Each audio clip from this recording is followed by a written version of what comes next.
What happens when the silence of the forest is shattered by the soft cry of a fawn, only to be answered by something far more sinister? Before we dive into this heart-pounding moment of survival, make sure to subscribe to BestScape channel for more intense wildlife stories that keep you on the edge of your seat. Now, stay with us, because this isn't just a story of predator and prey. This is about fate, instinct, and a desperate race against death. Deep inside a dense and humid forest in southern Georgia, the sun peeked shyly through the thick canopy. Dew still clung to the grass, and a soft mist curled like whispers above the forest floor. A young white-tailed fawn, barely a few weeks old, stumbled through the tall grass, its legs wobbly but its eyes wide with curiosity. It had strayed slightly from its mother, not far, just enough to explore the strange new world around it. Every leaf fluttered like a secret. Every chirp, every rustle, called to it. But what the fawn didn't know was that something else had already noticed it. Coiled beneath the thick roots of an old cypress tree, a massive eastern diamondback rattlesnake lay still, its tongue flicking the air, tasting every vibration. It hadn't eaten in days. It needed this hunt to survive. Its eyes locked onto the tiny heartbeat in the grass. The forest, once alive with birdsong, fell quiet, as if the trees themselves were holding their breath. The fawn's nose twitched. It took one more careless step forward, closer. In a flash too fast for the eye, the snake struck, its thick, muscular body uncoiled with terrifying precision. The fawn bleated once, high and sharp, before the snake wrapped its powerful coils around its fragile frame. The struggle began. But this wasn't going to be as simple as the snake had hoped. The fawn's tiny hooves kicked desperately, scratching at the dirt, flinging up dry leaves as its cries echoed through the forest. It was not just struggling, it was fighting for life. The snake squeezed tighter, its powerful muscles constricted with methodical force, honed by millions of years of evolution. But even as the fawn gasped for breath, instinct kicked in, not the instinct of prey to surrender, but the raw, wild pulse to survive. Just a few feet away, hidden behind thick underbrush, two sharp amber eyes snapped open. A red fox, drawn by the commotion, stood frozen. Predators don't often intervene in each other's hunts, but this wasn't ordinary. The fox watched with both curiosity and calculation, waiting to see if an opportunity would fall into its lap. Back in the coils, the fawn's breath came in shallow bursts. But then, something changed. A sound. Soft, but urgent. Leaves rustling. Not from the fawn, not from the snake. Something larger. The snake paused. It felt the ground vibrate with subtle thumps, rhythmic, closing in. It wasn't the fox. This was heavier, stronger. Suddenly, the bushes burst open. And there she was, the mother. A full-grown doe, her eyes blazing with panic and rage, charged into the scene with a speed the snake never expected. Her hooves, normally used for graceful steps, now came down like hammers. She stomped once, just inches from the serpent's tail. The snake hissed and tried to shift, but her second strike hit its mid-body, jarring it loose. The coils loosened for just a breath of a second. That's all the fawn needed. It squirmed free, gasping, trembling, but alive. But the danger wasn't over. The snake reared back, furious, fangs bared and tongue flickering in the air. The mother deer stepped in front of her baby, legs trembling but unmoving. The forest stood still again.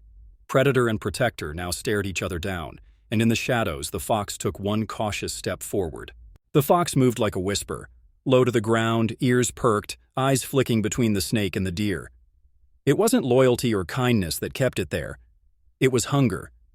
If the deer lost, the fox would feast. If the snake fell, perhaps the same. Nature had no heroes, only survivors. The rattlesnake, agitated and wounded from the doe's stomp, coiled again, its tail rattling now in rapid, furious bursts. It was a warning, a threat, a countdown. The doe didn't flinch.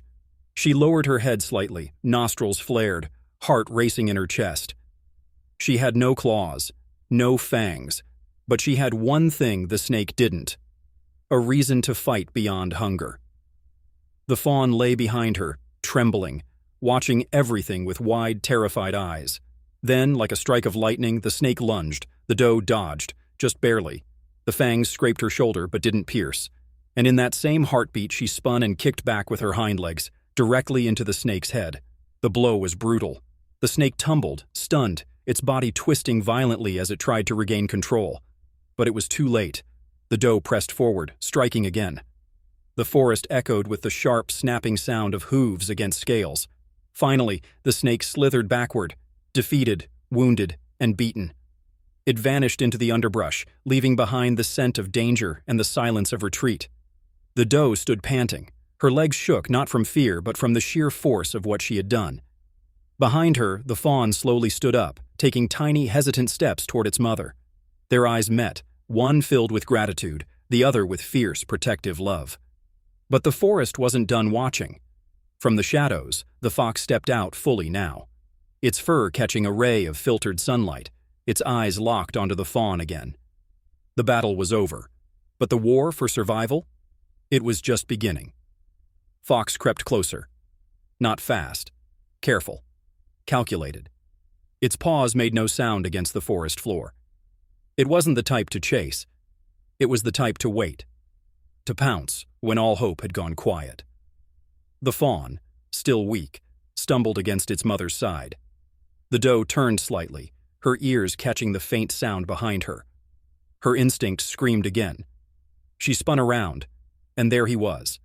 The fox froze mid-step. His amber eyes met hers. For a long second, nothing moved. Even the wind seemed to hold its breath. The fox didn't bare its teeth. It didn't need to.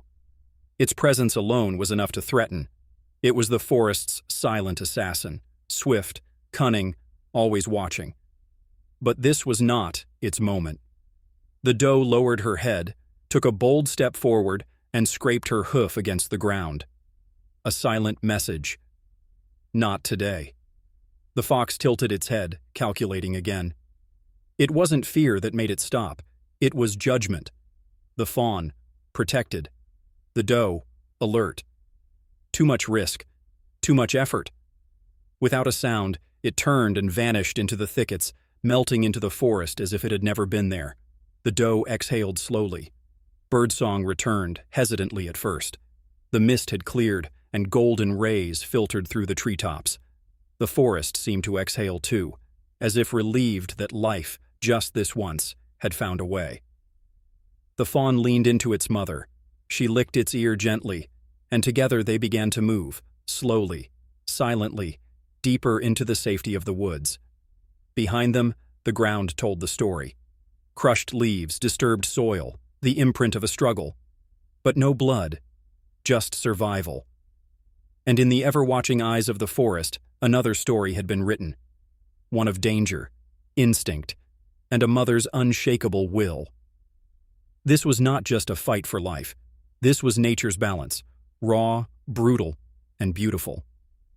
Before you go, don't forget to like, share, and subscribe to BestScape channel for more epic wildlife stories that reveal the unseen dramas of nature.